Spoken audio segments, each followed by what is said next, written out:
ಎಸೆಯದಿರು ಎಸೆಯದಿರು ಕಾಮ, ನಿನ್ನ ಬಾಣ ಹುಸಿಯಲೇಕೋ. ಕಾಮ ಕ್ರೋಧ ಲೋಭ ಮೋಹ ಮದ ಮಾತ್ಸರ್ಯ ಇದು ಸಾಲದೆ ನಿನಗೆ. ಗುಹೇಶ್ವರ ಲಿಂಗದ ವಿರಹದಲ್ಲಿ ಬೆಂದವರ ಮರಳಿ ಸುಡಲುಂಟೆ ಮರುಳು ಕಾಮ. ಅಲ್ಲಮ ಪ್ರಭುವಿಗೆ ಕಾಮಲತೆಯ ವಿರಹ ಹುಚ್ಚಿನಿಂದ ಏಕಾಏಕಿ ಬಿಡಿಸಿಕೊಳ್ಳಲು ಸಾಧ್ಯವಾಗಲಿಲ್ಲ. ಅನಿಮಿಷ ಇಷ್ಟಲಿಂಗ ದೊರೆತ ನಂತರ ಅಲ್ಲಮ ಗುಹೇಶ್ವರನ ವಿರಹದಲ್ಲಿ ಸಿಲುಕುತ್ತಾರೆ ನಿಜ. ಆದರೆ ಶೀಘ್ರದಲ್ಲಿ ತಕ್ಷಣವೇ ಕಾಮಲತೆಯ ವಿರಹ ದುಃಖದಿಂದ ಅವರು ಹೊರಬರಲು ಸಾಧ್ಯವಾಗಲಿಲ್ಲ. ಕಾಮಲತೆಯ ವಿರಹದಿಂದ ಗುಹೇಶ್ವರನ ವಿರಹಕ್ಕೆ ಬರುವ ನಡುವೆ ಒಂದು ಅಪರೂಪದ ರೂಪಾಂತರ ಕಾಲವನ್ನು ದಾಟಿರಬಹುದು. ಈ ಅವಧಿಯಲ್ಲಿ ಬಹಳ ವಿರಹದಿಂದ ನೊಂದಿರಬಹುದು. ಅಲ್ಲಮರು ಇಂಥ ಸ್ಥಿತಿಯನ್ನು ಈ ವಚನದಲ್ಲಿ ಚೆನ್ನಾಗಿ ಅಭಿವ್ಯಕ್ತಪಡಿಸುತ್ತಿದ್ದಾರೆ. ಇಲ್ಲಿ ಅಲ್ಲಮರು ಮನ್ಮಥನಿಗೆ ಕೇಳುತ್ತಿದ್ದಾರೆ, ಕಾಮ ನಿನ್ನ ಬಾಣವನ್ನು ನನ್ನ ಮೇಲೆ ಎಸೆಯಬೇಡ. ಸುಮ್ಮನೆ ಏಕೆ ನಿನ್ನ ಬಾಣವನ್ನು ವ್ಯರ್ಥ ಮಾಡಿಕೊಳ್ಳುವೆ? ನಾನೀಗಾಗಲೇ ಅರಿಷಡ್ವರ್ಗ ಅಂದರೆ ಕಾಮ ಕ್ರೋಧ ಲೋಭ ಮೋಹ ಮದ ಮತ್ಸರಗಳಿಂದ ಕೂಡಿದವನಾಗಿದ್ದೇನೆ. ಇದು ಸಾಲದೆ ನಿನಗೆ? ಈ ಬಾಧೆ ಸಾಲದೆ? ಅಲ್ಲದೆ ನಾನು ಈ ಗುಹೇಶ್ವರನನ್ನು ಹುಡುಕುವ ವಿರಹದಲ್ಲಿ ಬೆಂದಿದ್ದೇನೆ. ನೀನು ಮತ್ತೆ ನನ್ನನ್ನು ಸುಡಲು ಸಾಧ್ಯವೇ ಇಲ್ಲ ಮರುಳೆ ಅಂತ ಹೇಳುತ್ತಿದ್ದಾರೆ. ಮನ್ಮಥ ತನ್ನ ಹೂಬಾಣದಿಂದ ಯಾರಿಗೆ ಗುರಿಯಿಟ್ಟು ಹೊಡೆಯುತ್ತಾನೋ ಅವರಿಗೆ ಪ್ರೇಮ ಕಾಮಗಳು ಮೂಡುತ್ತವೆ ಎಂಬುದು ಪೌರಾಣಿಕ ಕಲ್ಪನೆ. ಇಲ್ಲಿ ಅಲ್ಲಮರು ಅವರ ಮೇಲೆ ಬಾಣ ಪ್ರಯೋಗ ಮಾಡುತ್ತಿದ್ದಾನೆ ಎಂದು ಕಾಮಲತೆಯ ಮೇಲಿನ ಹಳೆಯ ಪ್ರೇಮವನ್ನು ಕೆದಕುತ್ತಿದ್ದಾರೆ. ಆದರೆ ಇಲ್ಲಿ ಅಲ್ಲಮರು ಈಗಾಗಲೇ ಗುಹೇಶ್ವರನನ್ನು ಕಾಣಲು ಹಂಬಲದಲ್ಲಿ ವಿರಹದಲ್ಲಿ ಬೆಂದಿದ್ದಾರೆ. ಹಾಗಾಗಿ ಮನ್ಮಥನ ಬಾಣ ಹುಸಿಯಾಗುತ್ತದೆ. ಅಂದರೆ ಇಲ್ಲಿ ಅಲ್ಲಮರನ್ನು ಮತ್ತೆ ಸುಡಲು ಸಾಧ್ಯವಿಲ್ಲ ಎಂದು ಅಲ್ಲಮರು ಈ ವಚನದ ಮೂಲಕ ಹೇಳುತ್ತಿದ್ದಾರೆ.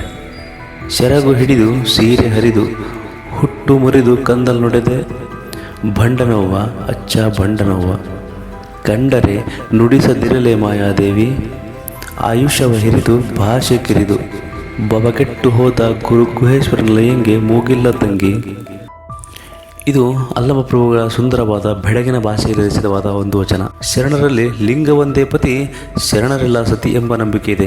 ಅದರಂತೆ ಭಗವಂತ ಮತ್ತು ಭಕ್ತರ ಸಮಾಗಮ ಗಂಡ ಹೆಂಡತಿಯರ ಸಮಾಗಮದಂತೆ ಬಹಳ ಆಪ್ತ, ನಿಕಟ ಹಾಗೂ ಆಕರ್ಷಣೀಯವಾದದ್ದು. ಇದನ್ನು ಅಕ್ಕ ಮಹಾದೇವಿ, ಉರಿಂಗದೇವ, ಜಗ್ಗೇಶ ಮಸಣಯ್ಯ, ಷಣ್ಮುಖಸ್ವಾಮಿ ಮುಂತಾದವರ ವಚನದಲ್ಲಿ ಇದನ್ನು ಕಾಣಬಹುದು. ಇಲ್ಲಿ ಲಿಂಗವೆಂಬ ಗಂಡ ಶರಣನೆಂಬ ಹೆಂಡತಿಯನ್ನು ಕೂಡಿದ್ದಾನೆ. ಅದು ಹೇಗೆ? ಅವನು ಸೆರಗನ್ನು ಹಿಡಿದಿದ್ದಾನೆ, ಸೀರೆಯನ್ನು ಹರಿದಿದ್ದಾನೆ, ಹುಟ್ಟನ್ನು ಮುರಿದಿದ್ದಾನೆ. ಅಂದರೆ ಜನನ ಎಂಬುದರ ಜೊತೆಗೆ ಬೇಳೆ ಜೇನುಗೂಡು ಎಂದರ್ಥವೂ ಇದೆ. ಅಂದರೆ ಶರಣನೆಂಬ ಪತಿ ಯೌವನದ ಜೇನುಗೂಡನ್ನು ಮುರಿದಿದ್ದಾನೆ. ಕಂದಲವನ್ನು ಅಂದರೆ ಮಣ್ಣಿನ ಪಾತ್ರೆ, ಮೊಳಕೆ, ಚಿಗುರು, ಒಂದು ಬಗೆಯ ಹೂ ಎಂದರ್ಥ, ಅದನ್ನು ಒಡೆದಿದ್ದಾನೆ. ಅಂದರೆ ಶರಣನೆಂಬ ಸತಿ ಯೌವನ ಶೀಲವನ್ನು ಸಂಕೇತವನ್ನು ಅವನು ಒಡೆದಿದ್ದಾನೆ. ಇಲ್ಲಿ ಭಾಷೆ ಬಲಾತ್ಕಾರದ ಸಂಕೇತವಾಗಿದೆ. ಬೇಸಿಗೆ ಕಾಲ ಮುಗಿದು ಮಳೆಗಾಲ ಪ್ರಾರಂಭವಾದಾಗ ಬರುವ ಮೊದಲ ಮಳೆ ಬಿರುಗಾಳಿ, ಗುಡುಗು, ಮಿಂಚುಗಳ ಸಹಿತ ಬರುತ್ತದೆ. ಪ್ರಕೃತಿಯನ್ನು ತತ್ತರಿಸುವಂತೆ ಮಾಡುತ್ತದೆ ಅಲ್ಲವೇ? ಈ ಲಿಂಗವೆಂಬ ಗಂಡಸು ಹೀಗೇಕೆ ಮಾಡಿದ ಅಂದರೆ ಅದಕ್ಕೆ ಅಲ್ಲಮರು ಹೇಳುವುದು ಅವನು ಭಂಡನವ್ವ ಅಚ್ಚ ಭಂಡನವ್ವ ಎಂದು. ಇದರ ಅರ್ಥ ಲೈಂಗಿಕ ವಿಚಾರದಲ್ಲಿ ಯಾವುದೇ ನಾಚಿಕೆ ಸಂಕೋಚ ಇಲ್ಲದ ಗಂಡಸು ಸೂಚಿಸುತ್ತದೆ. ಇದರ ಅರ್ಥ ಏನಂದರೆ ದೈವ ಅಥವಾ ಪರಮಾತ್ಮ ಭಕ್ತನನ್ನು ಹೇಗೆ ತೀವ್ರವಾಗಿ ಆವರಿಸಿಕೊಳ್ಳಬಲ್ಲದು ಎಂಬುದನ್ನು ಇಲ್ಲಿ ಹೇಳುತ್ತದೆ. ಅಂದರೆ ಭಕ್ತ ಮತ್ತು ಭಗವಂತನ ಸಮಾಗಮ ಕೂಡ ಅಷ್ಟೇ ತೀವ್ರವಾದ ಎಂಬ ಅರ್ಥ ಇಲ್ಲಿ ಕೊಡುತ್ತದೆ. ಆದ್ದರಿಂದ ಅಲ್ಲಮ ಇಂತಹ ವ್ಯಕ್ತಿಗಳನ್ನು ಕಂಡರೆ ಮಾತನಾಡಿಸಬೇಡ, ನಿನಗೆ ಉಳಿಗಾಲ ಇರುವುದಿಲ್ಲ ಎಂದು ಮಾಯಾದೇವಿಗೆ ಹೇಳುತ್ತಿದ್ದಾರೆ. ಇಲ್ಲಿ ಮಾಯಾದೇವಿ ಎಂಬುದು ಜಗದ ಜನರನ್ನು ಆವರಿಸಿಕೊಂಡಿರುವ ರಾಗ ದ್ವೇಷಗಳು, ಭ್ರಮೆ ಭ್ರಾಂತಿಗಳು ಸೂಚಿಸುತ್ತದೆ. ಅಂದರೆ ದೈವ ಸಾಕ್ಷಾತ್ಕಾರವಾಗುತ್ತಿದ್ದಂತೆ ಆ ಮಾಯೆಗೆ ಅಲ್ಲಿ ಜಾಗ ಇರುವುದಿಲ್ಲ, ಅಸ್ತಿತ್ವವೂ ಇರುವುದಿಲ್ಲ ಎಂದರ್ಥ.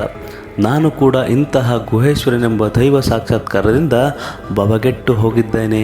ಅಂದರೆ ಸಂಸಾರದಿಂದ, ಲೋಕದ ಮಾಯೆಯಿಂದ ಬಿಡುಗಡೆ ಹೊಂದಿದ್ದೇನೆ.